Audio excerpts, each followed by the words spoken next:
Hi guys. Odissi இந்த படத்துக்கு ஒரு பெரிய ஐப் வந்து நோலான் தான். நோலான் வந்துட்டாலே கண்டிப்பா ஐமேக்ஸ் வந்துடும். அதனாலதான் இந்த படத்துக்கு ஒரு ஒரு பெரிய ஐப் இருந்தது. எந்த அளவுக்கு ஐப் இருந்ததோ அந்த அளவுக்கு ஏற்றடும் இருந்தது. ஏன்னா இது இந்த கதை வந்து ஒரு பொன்னியின் செல்வன் மாதிரி கதை. இந்த கதையை நீங்க படிச்சீங்கன்னா Lord of the Rings, Game of Thrones இந்த மாதிரி ஒரு ஃபார்மேட்ல உள்ள ஒரு கதை தான். இதை இப்படி நோலான் புல் ஆஃப் பண்ணுவாருன்ற ஒரு ஏற்றடும் இருந்தது. ஆப்வியஸ்லி அவர் ஃபேன்ஸ் வந்து கண்டிப்பா அவர் மேல ஒரு நம்பிக்கை வச்சிருப்பாங்க. எனக்கு பயம் இருந்தது, என்ன பண்ண போறாங்கன்னு தெரியல, பயமா இருக்கு. ஒரு மினிமல் எக்ஸ்பீரியன்ஸ் கொடுத்துட்டா கூட போதும் அப்படின்ற ஒரு இது இருந்தது. இந்த படம் நான் நினைச்சது எல்லாமே என்னை வந்து சாட்டிஸ்ஃபை பண்ணுச்சா இல்லையான்றத நம்ம டீட்டெயில்டா பார்ப்போம். அதுக்கு முன்னாடி மறக்காம லைக் பண்ணுங்க, ஷேர் பண்ணுங்க, சப்ஸ்கிரைப் பண்ணுங்க. நம்ம ரிவ்யூக்குள்ள போவோம்.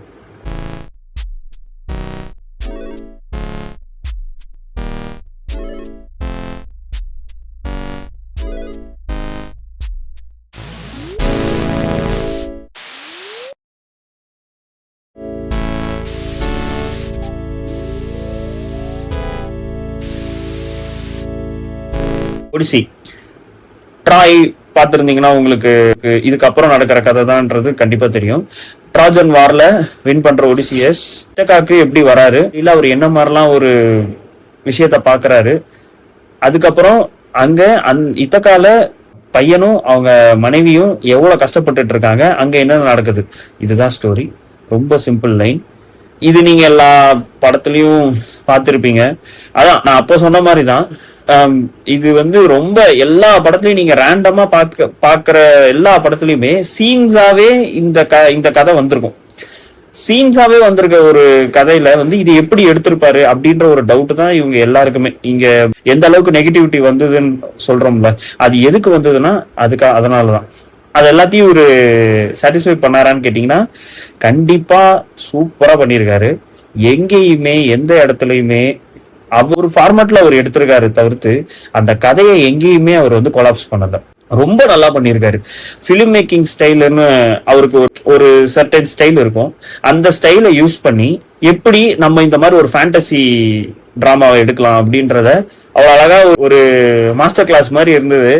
நிறைய சீன் வந்து நான் வியந்து போயிட்டேன், இப்படியும் எடுக்கலாமா அப்படின்ற மாதிரி.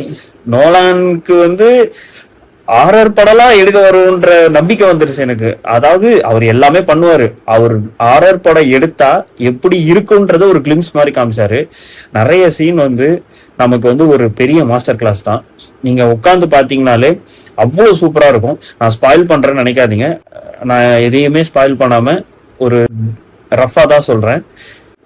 மான்ஸ்டர் சீன் வந்து ஒரு ஆர்ஆர் ஃபீல் கொடுக்கும் கண்டிப்பா.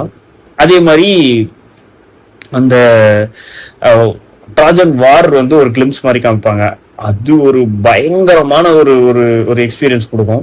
அதுக்கப்புறம் கிளைமேக்ஸ் எந்த அளவுக்கு நீங்க நோலான் வந்து ஆர்ஆர் படத்தை எடுத்தா எப்படி இருக்குமோ அதை காமிச்சாருன்னு சொல்றது நான் மான்ஸ்டர் சீன் சொல்றேனோ, நோலான் வந்து ஒரு கமர்ஷியல் படம் எடுத்தா எப்படி இருக்குமோ காமிச்சது தான் அந்த கமர்ஷியல், அந்த லாஸ்ட் 30 minutes. இது நான் ஏன் சொல்றேன்னா, நீங்க என்ன வேணா எதிர்பார்த்து போங்க, அவ்வளவு பயங்கரமா இருக்கும். ஆனா கண்டிப்பா படத்துல ஆன் அண்ட் ஆஃப் போயிட்டு தான் இருக்கும். அதாவது மேல ஏறும் கிராஃப், கீழே இறங்கும், அந்த மாதிரி இருக்கும். ஏன்னா இது கதையே அப்படிதான். அதனால நம்ம ஒண்ணுமே பண்ண முடியாது. நீங்க இப்ப பொன்னியின் செல்வன் எடுத்துக்கிட்டீங்கனாலும் சரி, இதுவும் சரி, எல்லாமே அப்படிதான் இருக்கும். நான் ஏன் சொல்றேன்னா, ஏன் இந்த படம் என்ன சாட்டிஸ்ஃபை பண்ணுச்சுன்னா அதுக்கு முக்கியமான காரணம் பொன்னியின் செல்வன். ஏன்னா பொன்னியின் செல்வன் நான் புக்கு படிச்சேன், அதுல ஒரு ரொம்ப கோர் ட்விஸ்ட் ஒண்ணு இருக்கு. கோர் பிளாட் வந்து அந்த ட்விஸ்ட நோக்கி தான் போகணும். அது வந்து ஒரு Game of Thrones kind of twist.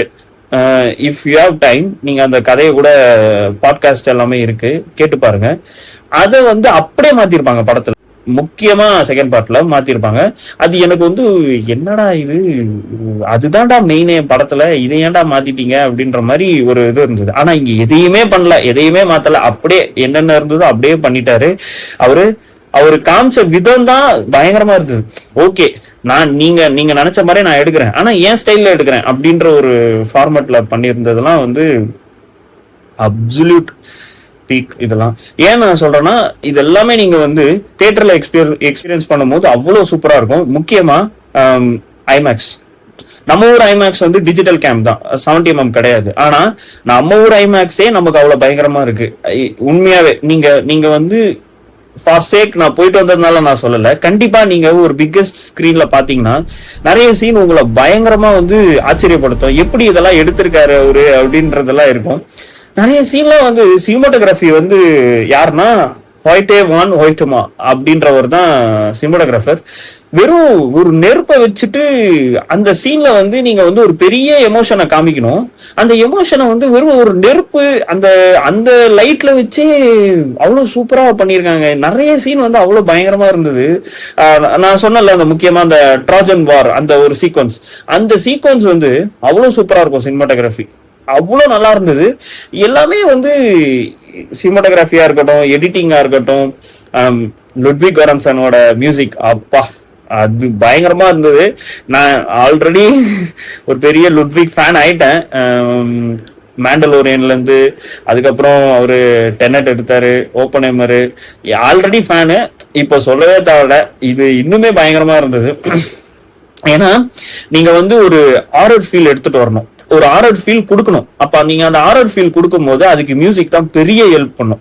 அவர் வந்து ஒரு மியூசிக் டைரக்டரா ஒர்க் பண்ணதை விட ஒரு சவுண்ட் இன்ஜினியரா தான் ஒர்க் பண்ணியிருக்காருன்ற மாதிரி சொல்லலாம். ஏன்னா ஒரு சில சீன்லாம் அவ்வளவு பயங்கரமா இருந்தது. கண்டிப்பா தியேட்டர்ல இவரோட மியூசிக்குமே ஒரு பெரிய பேசும் பொருளா இருக்கும். அதுக்கப்புறம் கேஸ்டிங் வந்தோம்னா மேட் டேமன், அப்புறம் ஆனி ஹாத்தாவே, ஐயோ என்ன ஆக்டிங் இப்பா.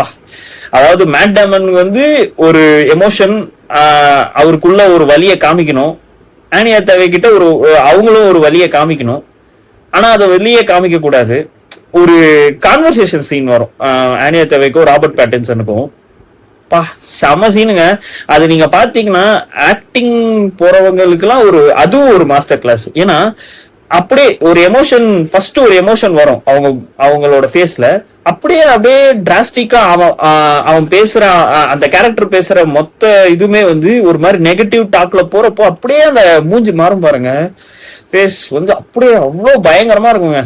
அந்த சீன்லாம் வந்து என்னடா இப்படியெல்லாம் பண்ணியிருக்கீங்க அப்படின்னு நம்ம என்ன புக்ல படிச்சோமோ அதை டைல்யூட் பண்ணாம அழகா பண்ணியிருக்காங்க. மற்ற கேஸ்டுமே நல்லா தான் பண்ணியிருந்தாங்க. பட் அவங்களுக்கு ஸ்கிரீன் டைம் கம்மி. டாம் ஹாலண்டா இருக்கட்டும், அப்புறம் ராபர்ட் பேட்டின்சன்லாம் ஸ்கிரீன் டைம் கம்மியா இருந்தாலும் சூப்பரா பண்ணியிருந்தாரு நெகட்டிவ் கேரக்டர். ஏன்னா அந்த கேரக்டர் நீங்க பாத்துட்டீங்கன்னா புக்லயே வந்து நிறைய வரும் ராபர்ட் பேட்டின்சன் கேரக்டர். ஆனா வந்து இதுல கம்மியா தான் பண்ணியிருக்காங்க. மேபி 3 hours படம்ன்றனால நம்ம அதுல எதுவும் பண்ண முடியாது. அதே மாதிரி ஜெண்டயாவும் சூப்பரா பண்ணியிருந்தாங்க. அது சார்லிஸ் தெரான் அவங்களும் நல்லா பண்ணியிருந்தாங்க. எல்லாருமே செமையா பண்ணியிருந்தாங்க. கேஸ்டிங் லெவல்லே வந்து இதை வந்து பயங்கரமா ஒரு நெகட்டிவிட்டி பரப்புனாங்க இனிஷியல் டைம்ஸ்ல. என்னடா இவங்கெல்லாம் கேஸ்டிங்கா, என்ன மாதிரி கதை அப்படின்னு. ஆனா அது எல்லாத்தையும் அவரு எப்படி சொல்றது, அவரு வந்து எதுக்கெல்லாம் வந்து அவர் நெகட்டிவ் சொன்னாங்களோ அது எல்லாமே பாசிட்டிவா இருக்கு இந்த படத்துல. உண்மையாவே அவ்வளவு சூப்பரா இருந்தது. கடைசியா கிறிஸ்டோபர் நோலன் ஃபைனலா ஒன்னே ஒன்றுதான், யாரெல்லாம் அவரை வந்து இந்த படம் எடுக்க முடியாது, கஷ்டப்படுவாரு, அவரோட கிரவுண்டே கிடையாது அப்படின்னு சொன்னவங்களுக்கு எல்லாம் இன்க்ளூடிங் மீ அவர் ஒரு பெரிய ஆன்சரா தான் இந்த படம். 3 hours படம். எனக்கு இப்ப புரியுது ஏன் வந்து நோலான் வந்து ஆல்ரெடி அதான் ஒரு நோலானா வந்து ஏன் இருக்காரு அப்படின்னு. எனக்கு இது எப்படி இருந்ததுன்னா, ஒரு பெரிய எக்ஸாம்பிள் சொல்றேன். என்னன்னா இதை போய் கம்பேர் பண்றேன்னு நினைக்காதீங்க. அர்ஜுன் ரெட்டியை ரீமேக் பண்ணி வர்மான்னு ஒரு படம் எடுத்தாரு பாலா. நீங்க வந்து வர்மா வந்து பாத்தீங்கன்னா அர்ஜுன் ரெட்டியோட ரீமேக் நினைச்சு பாத்தீங்கன்னா படம் கேவலமான படம். ஆனா நீங்க வர்மாவை வேற மாதிரி ஒரு படமா பாத்தீங்கன்னா நல்ல படம். ஏன்னா அது ஒரு பாலா ஃபார்மட் படம். அது அப்படியே பாலா ஃபார்மட்ல எடுத்திருப்பாரு. அது மாதிரிதான் இருந்தது எனக்கு தெரிஞ்சு. ஒரு ஃபேண்டசி, அது எங்கேயுமே லார்ட் ஆஃப் த ரிங்ஸ் மாதிரியும் இல்ல, கேம் ஆஃப் த்ரோன்ஸ் மாதிரியும் இல்ல, அவரு படமா தான் இருந்தது. ஆனா ஃபேண்டசி இருக்கு. எனக்கு அதுதான் ஒரு மாதிரி ஆச்சரியமா இருந்தது நிறைய இடத்துல.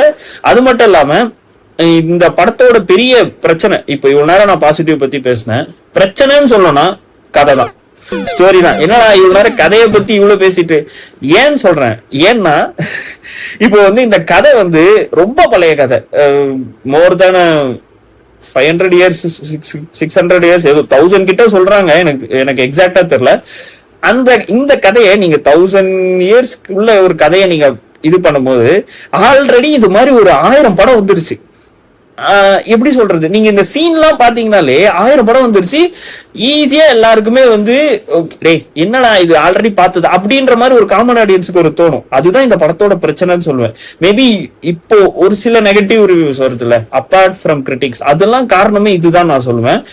எக்ஸாம்பிள் சொல்லணும்னா ஒரு 4 சீன் நான் படம் பார்க்கும் போதே எனக்கு தோணுச்சு 4 சீன். ஆனா என்ன அது பாதிக்கல, ஏன்னா எனக்கு தெரியும் இது பழைய கதைன்ட்டு. என்னன்னா ஒண்ணு வந்து பகவதியில கிளைமேக்ஸ்ல ஒரு சீன் வரும், அந்த சீனு. அதுக்கப்புறம் வந்து அவன் பொருளை எடுத்து அவனே போடணும், வட சென்னையோட அந்த டைலாகோட இம்பாக்ட், அது ஒண்ணு. அதுக்கப்புறம் ராமாயணம், அதுக்கப்புறம் வந்து ஜான்விக். சோ இது எல்லாத்தோட ஒரு ஒரு சின்ன சின்ன ஹோமாஜ் மாதிரி அங்கங்க நீங்க பார்க்கலாம். அந்த மாதிரி வந்து சின்ன சின்ன விஷயத்தெல்லாம் இது பண்ணியிருந்தாங்க. நான் ஸ்பாயில் பண்ணல எதையுமே. நீங்க கண்டிப்பா இதை தியேட்டர்ல பாத்தீங்கன்னா பயங்கரமா என்ஜாய் பண்ணுவீங்க, அடிச்சு சொல்லுவேன். ஐமேக்ஸ் போலனா கூட பரவாயில்ல, ஒரு பிக்கெஸ்ட் ஸ்கிரீன்ல எக்ஸ்பீரியன்ஸ் பண்ணுங்க. ஓடிடிக்காக வெயிட் பண்ணாதீங்க. இதெல்லாம் கண்டிப்பா பிக்கெஸ்ட் ஸ்கிரீன்ல அட்லீஸ்ட் ஒரு சத்யம் தியேட்டர் மாதிரியாச்சு ஒரு ஃபார்மட் ஒரு 70mm ஸ்கிரீன்ல பார்க்கணும். ஏன்னா அப்படி ஒரு படம் தான் ஒடிசி. எனக்கு ரொம்ப நான் என்ஜாய் பண்ண படம், வெளியே வந்து ரொம்ப சந்தோஷப்பட்ட ஒரு படம். நல்ல படம் பார்த்துட்டு வந்துட்டு நமக்கு அந்த ஒரு ஹாப்பினஸ் இருக்கும்.